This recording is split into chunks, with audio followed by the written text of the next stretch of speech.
Обзоры экономических, спортивных событий, мировые новости и главные события региона. Обо всем этом и не только расскажем в ближайший час. Начнем, пожалуй, с курса валют. На сегодняшний день курс рубля к иностранной валюте, установленный Центробанком, составил за доллар 65 рублей 43 копейки, евро 72 рубля 22 копейки.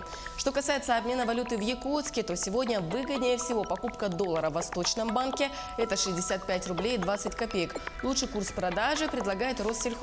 Он остановился на отметке 65 рублей 70 копеек. Что касается евро, то выгодная покупка все в том же Россельхозбанке – это 72 рубля ровно, а продажа в Восточном банке за 72 рубля 45 копеек, сообщает сайт Банки.ру. А мы продолжаем. В российское законодательство необходимо внедрить более гибкую форму рабочего времени. Такое мнение выразил премьер-министр России Дмитрий Медведев в эфире программы «Диалог». По словам председателя правительства Российской Федерации, в настоящее время в России можно построить рабочий график таким образом, чтобы человек работал или 4 дня в неделю, или же меньшее количество часов ежедневно. Вот трудовое время. У нас это 40-часовая рабочая неделя. Хотя совсем недавно у нас еще была шестидневка. Ну, относительно недавно, я имею в виду, в конце 60-х годов. Значит, в некоторых странах эта рабочая неделя уже меньше. Во Франции, по-моему, на 35 часов, а в Нидерландах 29. То есть, иными словами, можно так построить рабочий график, что человек будет занят, например, 4 дня в неделю. Или, наоборот, меньшее количество часов каждый день работать. Так вот, эту гибкость, мне кажется, и необходимо внедрить в законодательство. Помимо этого, глава Кабинета министров заявил о необходимости законодательного регулирования рабочего графика среди фрилансеров. Появилась целая когорта людей, которых называют фрилансерами. И их количество с каждым годом увеличивается, растет. Причем это не люди, которые, там, что называется, перебиваются с хлеба на воду. Это очень часто люди, которые зарабатывают вполне приличные деньги. Но они никак не связаны правилами внутреннего распорядка, необходимостью в 9 часов утра приходить, например, а в 6 часов уходить, там, отлучаться на работу только с разрешения, с разрешения начальника и так далее. Вот. Это совсем другая история. Поэтому очевидно, что, вот, допустим, та же самая дистанционная занятость нуждается в урегулировании в рамках трудового законодательства. Тем временем введение электронных трудовых книжек поддержал Комитет Госдумы. Планируется, что внедрение начнется с 1 января следующего года, коснувшись порядка 60 миллионов граждан и около 8,5 миллионов хозяйствующих субъектов. Россияне в течение 2020 года должны будут сделать выбор, отказываться от бумажной книжки или нет. При этом бумажные документы с 1 января 2021 года сохранятся для тех работников, которые подадут письменное заявление об этом до конца 2020 года. Остальные же работники получат трудовые старого образца, так как работодатель будет освобожден от ответственности за их хранение. До конца года 35 дальневосточных компаний примут на работу более 840 квалифицированных специалистов из других субъектов страны. По данным Минвостокразвития России, на 1 июля этого года в регионы Дальнего Востока привлечены и трудоустроены 253 работника в рамках госпрограммы повышения трудовой мобильности. Отмечу, что размер поддержки переезжающих по данной программе в зависимости от региона составляет от 225 тысяч до 1 миллиона рублей. В министерстве отмечают, что с 2015 года по программе трудовой мобильности на Дальний Восток переехали 1380 человек. В этом году в программе повышения трудовой мобильности участвуют 7 регионов, но планируется, что со следующего года все 11 регионов Дальнего Востока станут участниками программы. Росстат зафиксировал серьезное снижение потребления алкоголя на душу населения в России. Также жители страны стали меньше разводиться. Более подробно в обзоре экономических новостей расскажет мой коллега Иван Лазаренко. Ольга, приветствую. Действительно, россияне стали меньше пить, это радует, но разводов стало меньше потому, что на фоне снижения реальных доходов населения вдвоем стало проще выжить. Но обо всем по порядку. В России снизилось потребление алкоголя. Об этом сообщил замминистра здравоохранения Олег Салагай. Чиновник заявил, что усилия государства в этом направлении приносят эффект. Мы видим это не только по данным продаж и потребления, мы видим это по по динамике заболеваний, в наибольшей степени ассоциированных с избыточным потреблением алкоголя. Сегодня потребление алкоголя в нашей стране составляет около 9,7 литра на человека. Это все еще немало, но это не 18 литров, как было раньше, сказал Салагай. Еще в апреле министр здравоохранения России Вероника Скворцова говорила, что за последние 8 лет потребление алкоголя снизилось почти в 2 раза. И по ее словам, это способствовало снижению смертности мужчин трудоспособного возраста на 18% с 2012 года. В конце августа Росстат подсчитал, что в 2018 году россияне в среднем потратили на покупку алкогольных напитков и табачных изделий 3% общих потребительских расходов. Глава правительства России Дмитрий Медведев предложил отказаться от концепции минимального набора продуктов питания и перейти к базовому набору. Он признал, что переход будет стоить денег, потому что базовый набор сделают лучше. По словам премьера, когда расчеты стоимости завершат, будет понятно, готово ли государство к изменениям и переходу на новую модель. Также Медведев подчеркнул, что базовый набор продуктов подберут для каждого российского региона, где имеется своя специфика по традициям и привычкам в питании.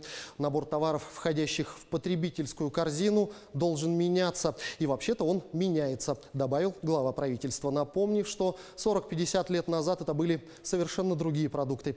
Напомню, потребительская корзина включает в себя минимальный набор продуктов питания, товаров и услуг, которые необходимы для сохранения здоровья и жизнедеятельности человека. Они влияют на прожиточный минимум, а тот, в свою очередь, на минимальный размер оплаты труда. Количество разводов в России сократилось на фоне снижения доходов населения. Об этом сообщает Росстат. В январе-июле 2019 года в России на 1000 браков зафиксирован 621 развод. В аналогичный период прошлого года количество разводов составляло 705 на 1000. Причиной этого могло стать падение реальных располагаемых доходов россиян в первой половине 2019 года на 1,3%. На фоне этого вести совместный быт стало выгоднее, поясняют аналитики. Также роль играет сильная закредитованность населения и сложности с работой в некоторых семьях. Это периоды, когда люди стараются не расставаться. Даже если партнер не устраивает, его терпят. Ранее премьер-министр России Дмитрий Медведев заявлял, что рост доходов населения – это одна из сложнейших национальных целей и является приоритетом правительства в рамках национальных проектов. По его словам, Кабмин целенаправленно решает эту проблему. Принимаемые меры должны привести к тому, что к концу 2024 года число россиян с доходами ниже прожиточного минимума сократится в 2 раза. А тем временем объем компенсации нефтяникам по механизму обратного акциза для сдерживания роста цен на бензин в первом полугодии 2019 года составил около 140 миллиардов рублей, заявил замминистра финансов Илья Трунин. Сейчас государство компенсирует нефтяникам 60% разницы между экспортной и фиксированной ценой бензина и дистоплива для сдерживания роста цен на топливо на внутреннем рынке. В 2020 году формула компенсации изменится, и государство будет возвращать нефтяникам 68 и 65% этой разницы. Напомню, правительство России не стало продлевать заморозку цен на топливо, поскольку с 1 июля заработала новая формула компенсации теперь нефтяникам за поставки топлива на внутренний рынок. Она будет лучше учитывать возможные колебания цен на нефть, защищая от них розничные цены бензина.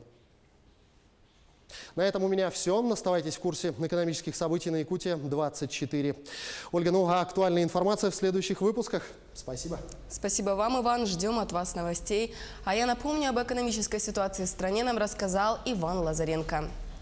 Задачу с одним неизвестным вот уже 11 лет не может решить пенсионерка из Ноябрьска. Женщина гадает, откуда в ее квитанции появился долг в несколько десятков тысяч рублей. И год от года эта сумма только растет. При этом жительница города утверждает, что исправно платит за коммуналку. В чем причина, разбирались наши коллеги.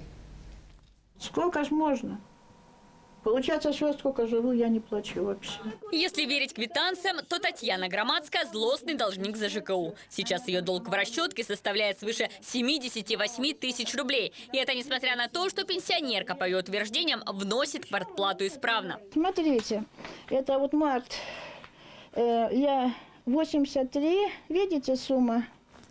Май 70. Май какого года? Это уже 19-й. Вот это 19-й год. Май 70 тысяч. Июнь 78. Это как понять? Из-за долгов пенсионерку давно лишили жилищной субсидии. Больше чем треть ее пенсии ежемесячно взыскивают за платежи. Причем откуда огромные цифры в расчетках, Татьяна Громадская гадает 11 лет. Женщина все эти годы ходит по различным инстанциям, но никто так и не может дать ответ. В 2017 году я обратилась. День открытых дверей было 5 декабря в прокуратуре. Я туда пошла с заявлением. Прокурорская проверка прошла. Это не ваши долги. Идите в Ерец. Прихожу в очередь от стола, мне говорят, у вас, извините, вот это 103 тысячи, это сбой у нас был. Я год ходила же в этот Ерец, доказывала, пересмотрите еще раз, но это не мой долг, 103 тысячи. Тогда они не говорили, что это сбой. А тут вдруг сбой. Вот в 2018 году после прокурорской проверки у вас всего задолженность 18 908 рублей. Неоднократно она обращалась в Ерец, в прокуратуру, были суды. Пенсию сначала удерживают в пользу долгов, а после апелляции решения вновь отменяют. Последняя прокурорская проверка показала, деньги, которые пенсионерка перечисляла за коммуналку почти год, шли управляющей компании, которая уже несколько лет ее дом не обслуживает и давно сдала свою лицензию. У Ерец, ЕНАО денежные средства перечислялись совершенно другой управляющей организации, что, соответственно, и способствовало формированию долга перед той управляющей организацией, которая фактически эти услуги предоставляет. По результатам проверки было внесено представление в Ерец ЕНАО. При этом в Ерец не считают, что нарушили закон. Деньги были направлены за услуги, которые пенсионерке предоставлялись ранее, но она их якобы не оплачивала. На официальный запрос нам ответили письменно, что платежей Громадской, которые она вносит, недостаточно, чтобы покрыть все ее начисления. Ответ на запрос пришел нам на неофициальном бланке. Здесь нет даже подписи должностных лиц, зато есть сводная таблица, где по годам расписаны все начисления и долги Громадской. Так, за 2008 год ее долг за коммуналку составил чуть выше 19 тысяч рублей, а в 2019 он уже 76 тысяч. В Ерец считают Громадскую злостной неплательщицей. При этом они пишут, цитирую, «Утверждение о том, что долги не ее, не выдерживают никакой критики и являются ложью в чистом виде. Предполагаем, что таким образом она пытается манипулировать ресурсоснабжающими организациями и поставщиками ЖКУ через публичное давление и эксплуатацию образа добросовестного плательщика». Специалисты управляющей компании, которая сейчас обслуживает дом Татьяны Громадской, тоже заинтересовались ситуацией. Изучив внимательно одну из последних расчеток, они нашли целый ряд нарушений со стороны Ерец. Не исключено, что пенсионерка платит не только за себя, но и за своих соседей, которые живут в квартире под таким же номером 37. По данному адресу в связи с, возможно, ошибкой, допущенным Ерец, открыто 3 лицевых счета на квартиру 37. Вот как так? Причем, всем понятно, что квартира номер 37 может быть только одна. Но, может быть, была ошибка, но никто эту ошибку не хочет, никто не хочет ее устранить и поставить точку. Управляющая компания уже написала письмо в прокуратуру, чтобы те провели очередную проверку. Кроме того, к делу подключили и окружной Госжилнадзор. Вероятно, только совместными силами получится навести порядок в расчетке пенсионерки и привести ее к единому знаменателю. Елена Жаркова, Сергей Павлов, Наиль Нафиков, Александр Иванов, Ноябрь 24. Когда во все дома потребителей региона поступит тепло, а также о готовности объектов к запуску отопления и об объемах завоза топлива в районы, готова рассказать Юлия Великодная. Юлия, здравствуй, тебе слово, ждем от тебя подробностей.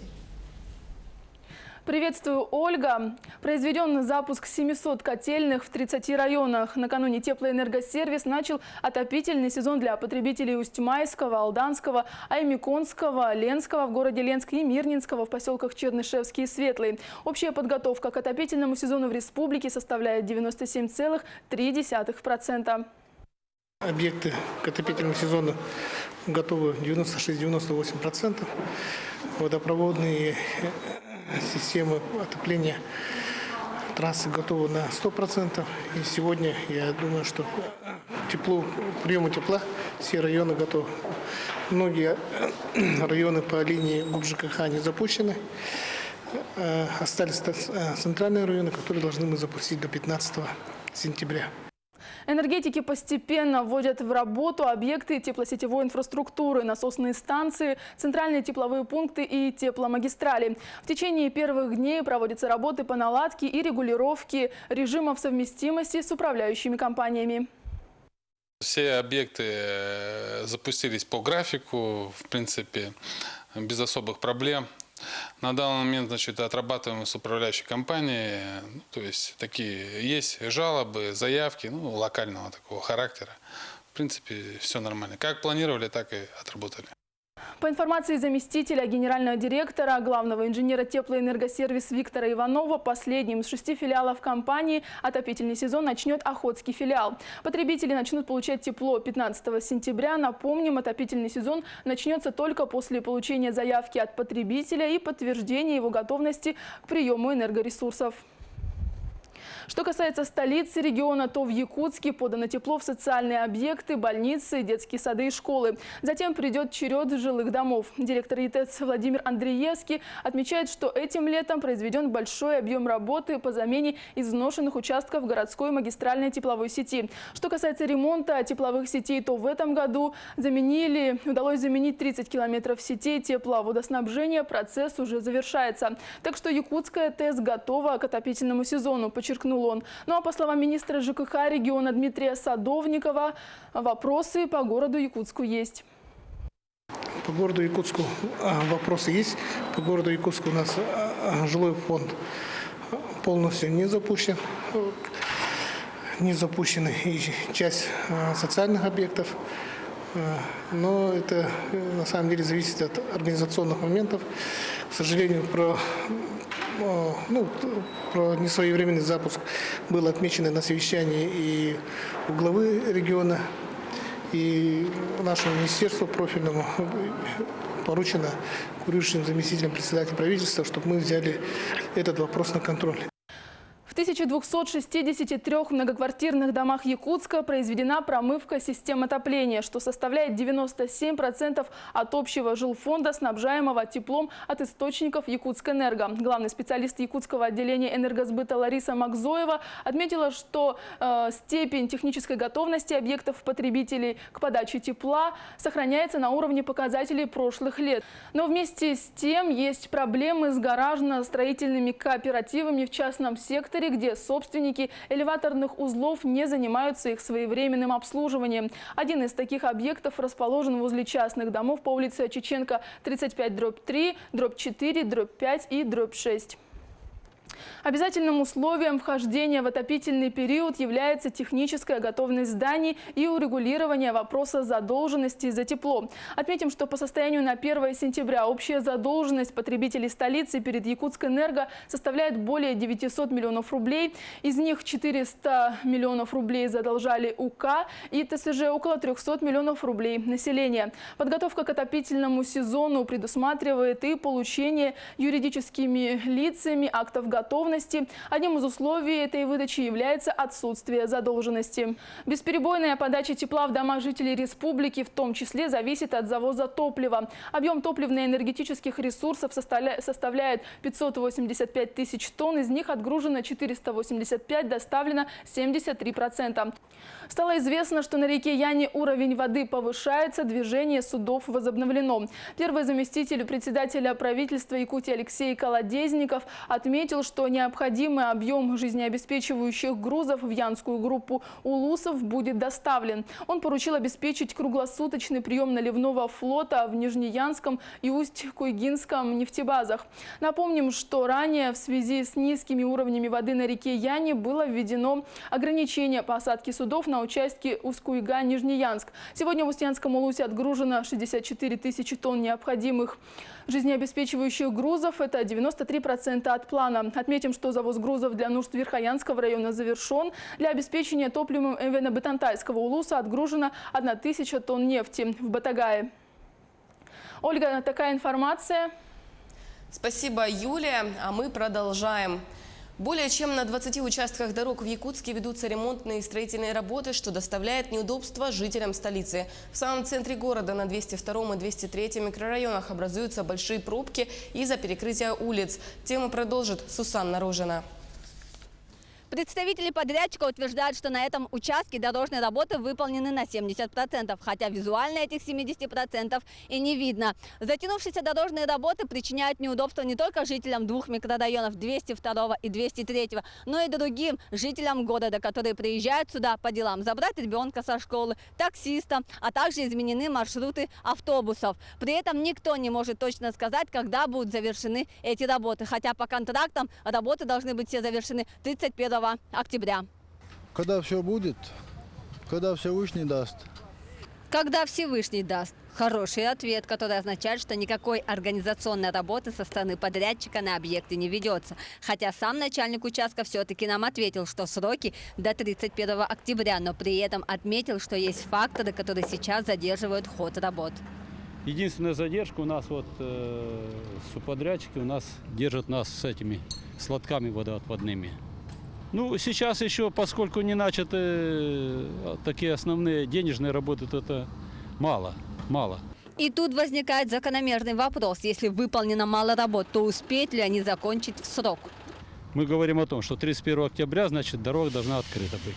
И получится что-то сделать раньше, ну, ради бога, но сроков мы называть не будем.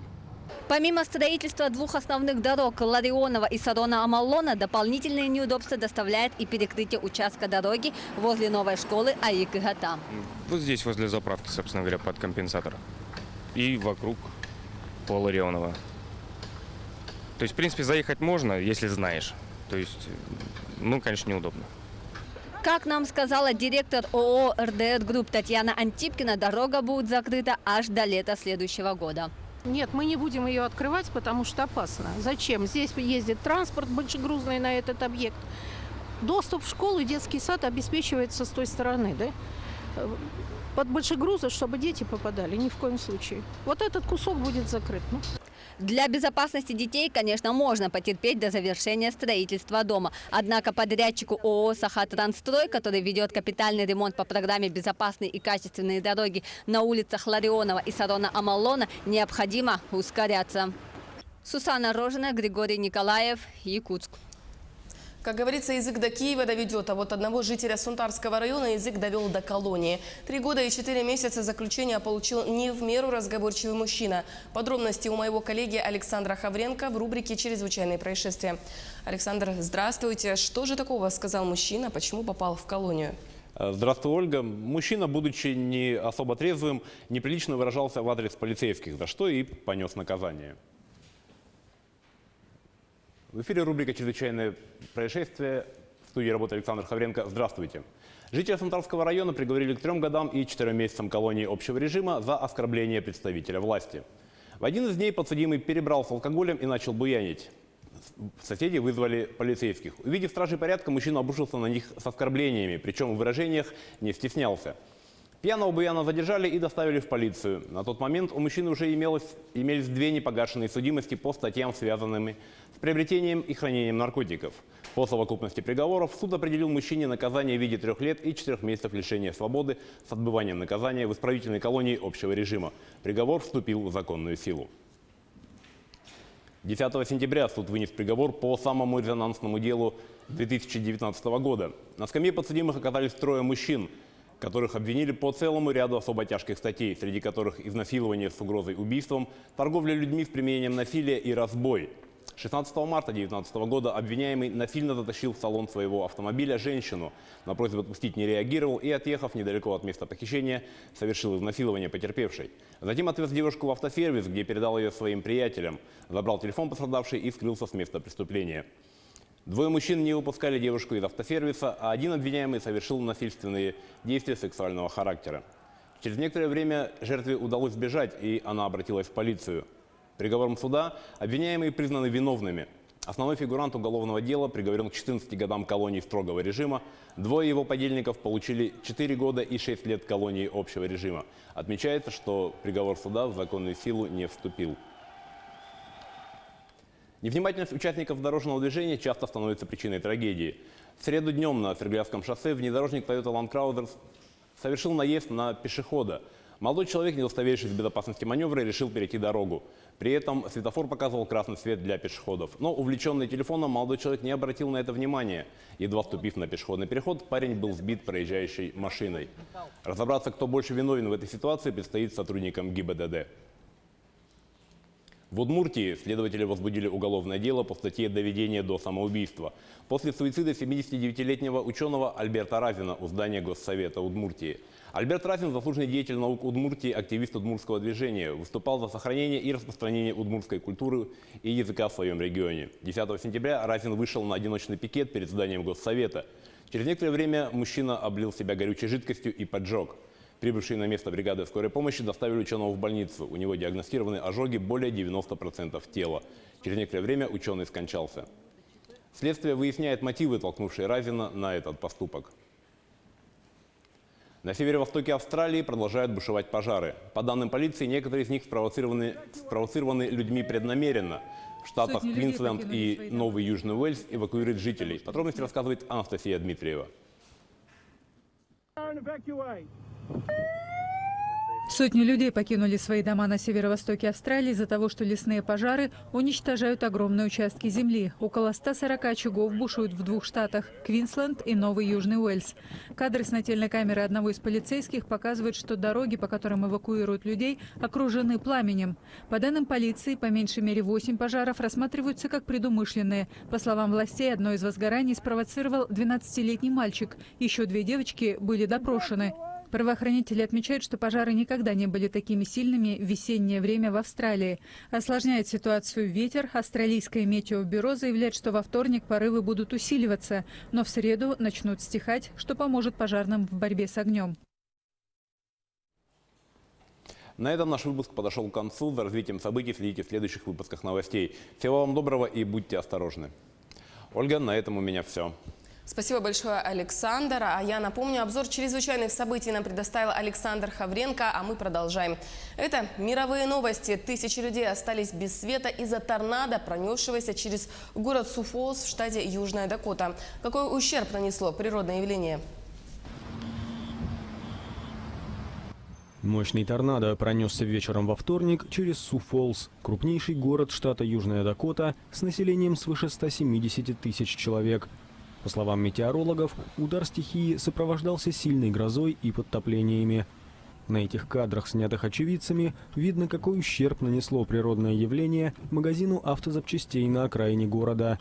В другом районе ветер повредил больницу, после чего все ее постояльцы были эвакуированы.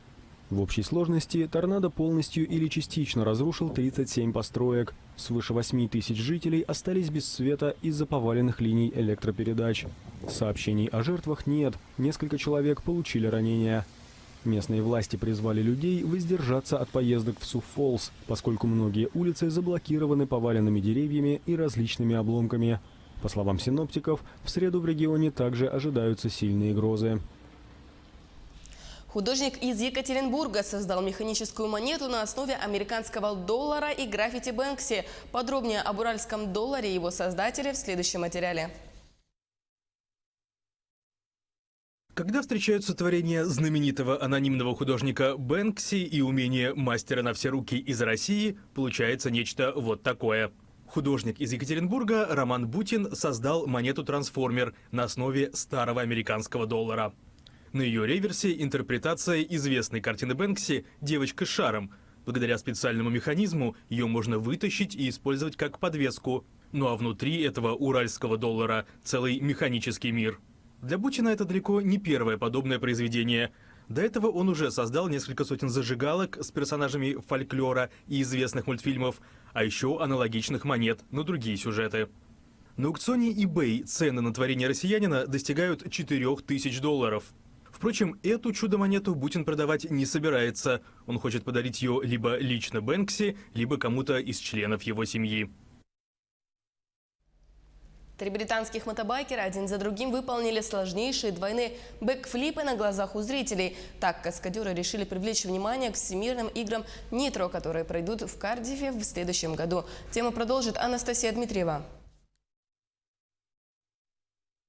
Двойные сальто назад в воздухе на мотоциклах, выполненные с точностью до доли секунды, продемонстрировали у стен средневекового замка Кайрелфили на юге Уэльса британские мотокроссеры Джош Шихан, Джексон Стронг и Люк Акерман. Трюк, который считается одним из самых сложных даже для одиночного исполнения, сделать втроем до сих пор никто не решался. Челлендж каскадеры организовали ради рекламы Всемирных игр Найтро, которые пройдут в Кардифе 23 и 24 мая 2020 года. В них примут участие более сотни спортсменов по фристайлу на мотоциклах, велосипедах, а также скейтбордах и скутерах. С началом осени в Большом театре наступила весна священная. Китайский балет во вторник открыл фестиваль Dance Inversion спектаклем на произведение Игоря Стравинского. Подробности далее. Современная хореография в сочетании с китайским народным танцем. Юбилейный 20-й по счету фестиваль Dance Inversion открылся во вторник в Москве постановкой «Весна священная» на сцене Государственного академического Большого театра. Свою трактовку произведения Игоря Стравинского представила китайская компания современного танца «Павлин». В интерпретации отражены ритуалы Тибета и народа бай, проживающего на юге Китая. Музыка Стравинского сочетается с этническими напевами в аранжировке китайского композитора Хэ Сюнхеня. Постановщиком выступила легенда балета, хореограф и танцовщица Ян Липин. Она переосмысливает языческое ритуальное жертвоприношение через культуру и философию Азии. Народ бай и тибетцы. У всех нас есть много общего с музыкой Стравинского. Это представление весенних ритуалов. В основу балета, премьера которого состоялась в 1913 году, лег сон Стравинского, в котором он увидел древний ритуал. Молодая девушка в окружении старцев танцует до изнеможения, чтобы пробудить весну, и погибает. Фестиваль в этом году проходит не только в Большом театре, а еще на 4 столичных площадках – в Театре наций, Геликон-опере, Российском молодежном театре и Музыкальном театре имени Станиславского и Немировича Данченко. Завершится юбилейный Dance Inversion 3 ноября на сцене Большого спектаклем «Автобиография» британского хореографа Уэйна Макгрегора в исполнении его группы. Это были мировые новости. Единственный в Нерюнгринском районе дом-интернат для престарелых и инвалидов находится в поселке Чульман. Наша нерюнгринская коллега Александра Цыбикова сейчас находится именно там. Саша, здравствуй. Расскажи, как живут постояльцы дома? Здравствуй, Ольга. В Чульманском доме-интернат для престарелых и инвалидов проживает 30 постояльцев. Здесь имеется 30 койко-мест. И судьбу каждого мы приехали узнать сегодня. Буквально час назад мы приехали сюда и поговорили практически с каждым. Узнали самую долгожительницу данного интерната, которая проживает на протяжении 25 лет с открытия момента интерната. Самую взрослую нашу 91 год Марии Ивановне, которая до сих пор умудряется следить за тепличкой на территории данного интерната. И рядом со мной сейчас находится Валерий Александрович. Валерий Александрович, здравствуйте. Скажите, как давно вы тут проживаете и как так получилось, что вы оказались в данном доме? Так получилось, что нет жилья у меня, нету. Дом-то сгорел. И все. Все больше. Что? Скажите об условиях проживания. Когда вот дали тепло ли вам? Как медицинский персонал, обслуживание медицинское? Как вас кормят в конце концов? Все. Отлично, все. Кормят до ужаса хорошо. Что еще сказать? Отлично здесь все. Значит, вам тут нравится. С постояльцами дружите? С персоналом? Конечно. А как же не дружить? Спасибо, Валерий Александрович. А в планах у нас дальше также пройтись по полосе данного интерната, посмотреть, как там на улице, так как я знаю, что он находится прямо рядом с лесом, подышать свежим воздухом, поговорить с бабушками и дедушками. А пока у нас на этом все. Ольга. Спасибо большое, Александра. А я напомню, на прямой связи со студией была моя коллега Александра Цыбикова. А мы двигаемся далее. Английский футбольный клуб «Манчестер Сити» установит статую бывшего защитника и капитана команды Винсана Компани рядом. И к нам присоединяется Андрей Мухоплев. Узнаем у него подробности. Андрей, здравствуй. Расскажи подробнее об этой статуе. Где и когда ее установят? Приветствую, Ольга. Пока неизвестно, какая будет статуя, но установят ее рядом с домашним стадионом. Помимо этого, его именем будет названа улица, соединяющая базу основной команды и академию клуба. Интересно, когда российским футболистам начнут устанавливать статуи и называть фамилиями их улицы. Скажем, проспект Дзюбы звучит неплохо, но об остальном по порядку. Добрый день, в эфире новости спорта, в студии Андрей Мухоплев. Английский футбольный клуб «Манчестер Сити» установит статую бывшего защитника и капитана команды Винсана Компани. Рядом с домашним стадионом Винсан покинул «Манчестер Сити» летом этого года после 11 лет, проведенных в клубе. Также его именем будет названа улица, соединяющую базу основной команды и академию клуба. В составе «Манчестер Сити» Компани провел 360 матчей, забив 20 голов и сделав 11 результативных передач. Бельгиец стал 4-кратным чемпионом Англии, 2-кратным обладателем Кубка и Суперкубка Англии, 4-кратным обладателем Кубка Английской лиги. В прошлом сезоне Манчестер Сити выиграл все национальные турниры. Сейчас 33-летний защитник выступает за Андерлехт.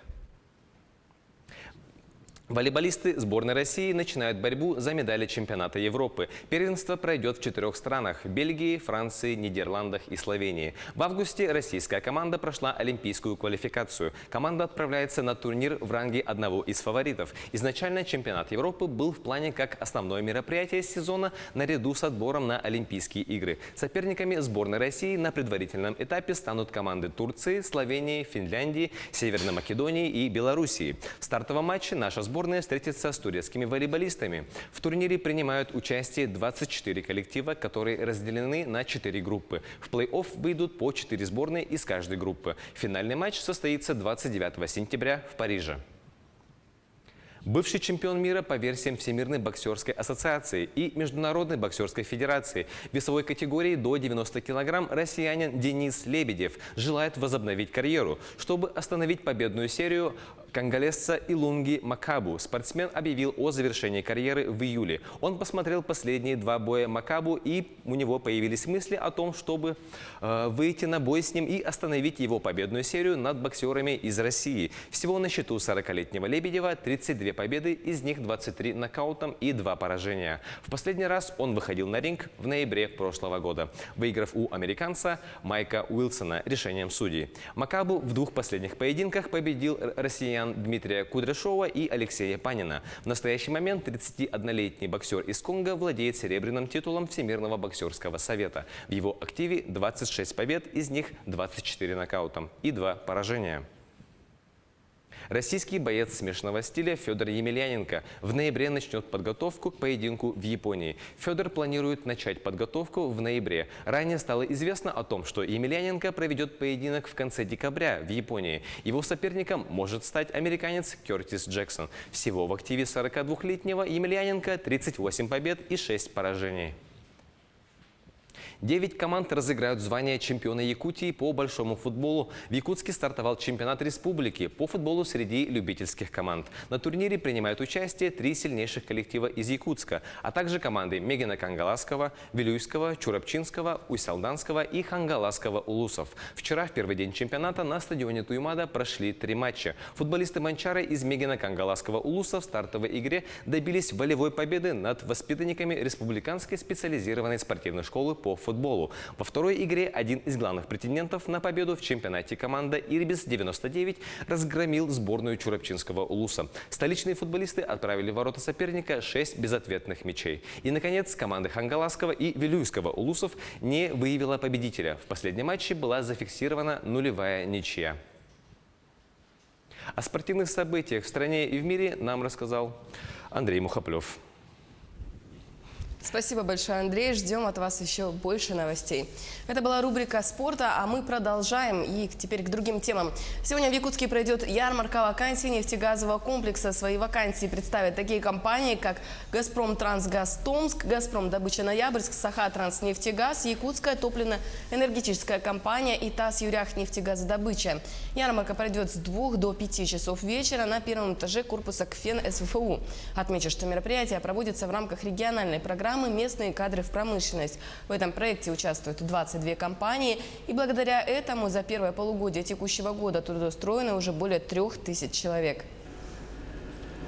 Закружилась листва золотая. Под таким названием в дворике литературного музея проходит выставка-ярмарка, посвященная осени и книгам. Наш корреспондент Ульяна Шагина на прямой связи со студией. Ульяна, здравствуй, расскажи, что там происходит. Здравствуйте. Книги «Осень, кофе». Именно так можно описать то, что сегодня проходит здесь, в дворике литературного музея имени Платона Аюнского. В такой замечательный солнечный день здесь собрались творческие люди, писатели, поэты.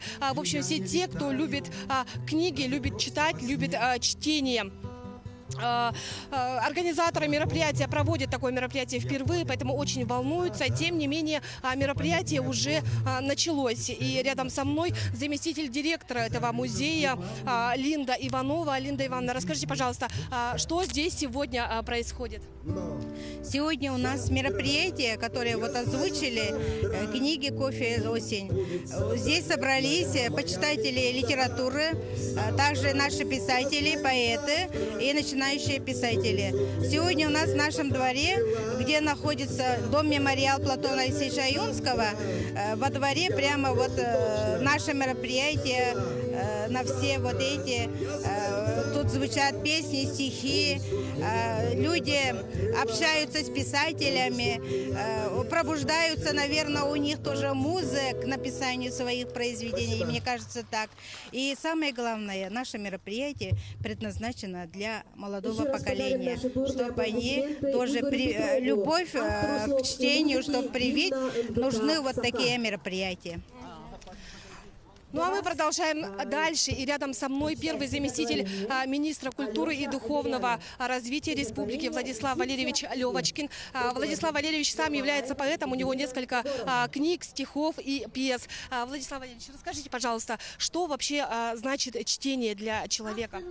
Чтение – это, конечно, неотъемлемая часть вообще воспитания личности. И, можно сказать, по большому счету, именно чтение литературы позволяет научиться человеку, молодому человеку мыслить.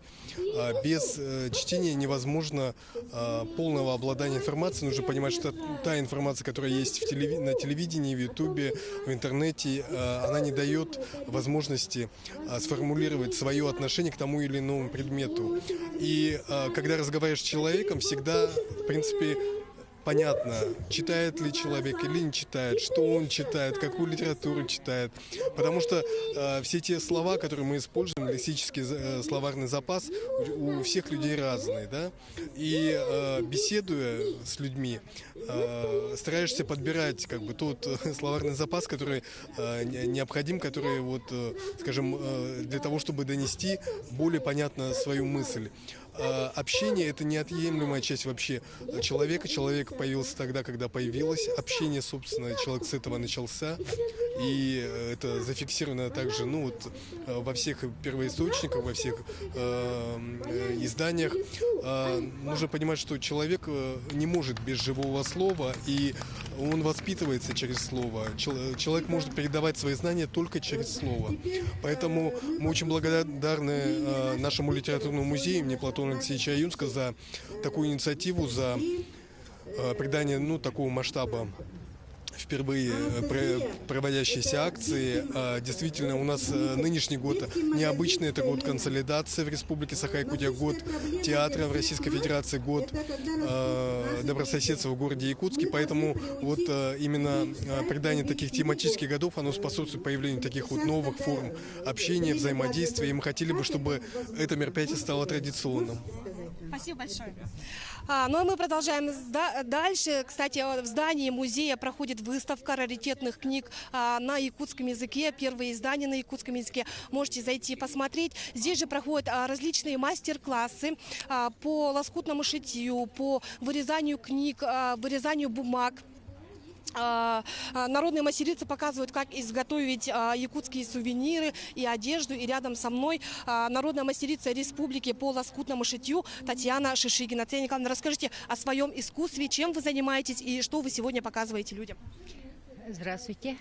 Сегодня такой прекрасный день и такая вот организация, такая праздник сегодня для души, для народа. Вот знаете, у нас уже хорошо, что погода стоит и все прекрасно. А вот когда пригласили меня, я согласилась сразу. Вот и погода не подводит, и хорошо. Сегодня, думаю, народ есть и будет. Я творчеством, лоскутным шитьем занимаюсь более 30 лет. Вот ведем мы пропаганду своего якутского стиля, это кантирование кабутантиги. Я участница всероссийского смотра фестивалей и в республике также. Я веду группы, консультации и обучаю молодых мастериц, также желающих научиться такому вот творчеству. А молодые люди интересуются, да, вот вашим творчеством? Ну, если вот человек посмотрит вот наши изделия, например, вот изделия, панно, там, вот у меня панно сюжетные, я была в 2015 году лауреатом всероссийского смотра. И вот народ красоту смотрит, вот молодежь, им тоже хочется. Ну, вначале они не уверены, говорят, ой, как трудно, наверное, чего-то. Если научишься, вот очень это можно сделать. От души идет красота. Если хотите, я всегда так говорю у меня. Вот если хотите вот красоту сделать, вот такие красивые изделия, давайте обучайтесь. Мы вас обучим. Спасибо большое. И один из организаторов нашего мероприятия, инстаблогер Айсена Сыроватска, она ведет свой блог в Инстаграме о том, как любить книги, как относиться к книгам, к чтению. И вы проводите курсы, да? Айсена проводит курсы по чтению. Вот расскажите, пожалуйста, что это за курсы и кому такие курсы вообще нужны? Добрый день. Провожу курсы онлайн. Сейчас это такое веяние, мода, скажем так, онлайн обучение. И в Инстаграме мы 2 недели, и есть курсы на 4 недели. Общаемся в Инстаграм и в WhatsApp, и потом встречаемся. И вообще те, которые прошли у меня курсы, это уже больше 7 потоков. Девочки и женщины разного возраста говорят, что после курсов они себя заново открыли. Не зря мои курсы называются «Путь к себе» и «Наедине с собой», потому что через чтение, через книги мы на самом деле общаемся с собой, со своей душой. Спасибо большое. Ну а мы продолжаем. Здесь же у нас в дворике очень много художников. Они здесь же рисуют, сидят. Пришли поэты, они продают свои книги, рассказывают о своих книгах, дарят автографы. Кстати, литературный музей здесь же проводит буккроссинг. Это популярное веяние, наверное, в последнее время, когда люди обмениваются своими книгами. То есть вы можете подойти, оставить свою книгу и тут же забрать любую понравившуюся вам книгу. В общем, двери литературного музея сегодня открыты для всех. Приходите, зарядитесь творческим настроением. Все здесь очень хорошо, очень творчески и очень интересно. У меня все. Спасибо, Ульяна, за такую полезную информацию. Я напомню, на прямой связи со студией была моя коллега Ульяна Шагина. И в завершении выпуска о погоде в крупных городах республики. В Алдане 11 градусов со знаком плюс, ветер 3 метра в секунду. В Ленске ветер дует со скоростью 1 метр в секунду, а столбик термометра остановился на отметке 10 градусов выше нуля. В столице Алмазного края теплее, в эти минуты плюс 13, ветер 2 метра в секунду. А за окнами жителей Нерингри плюс 12, ветер 3 метра в секунду. В столице республики прямо сейчас 17 градусов тепла, скорость ветра 1 метр в секунду. Таковы были новости к этому часу. Мы следим за развитием событий. Оставайтесь с нами.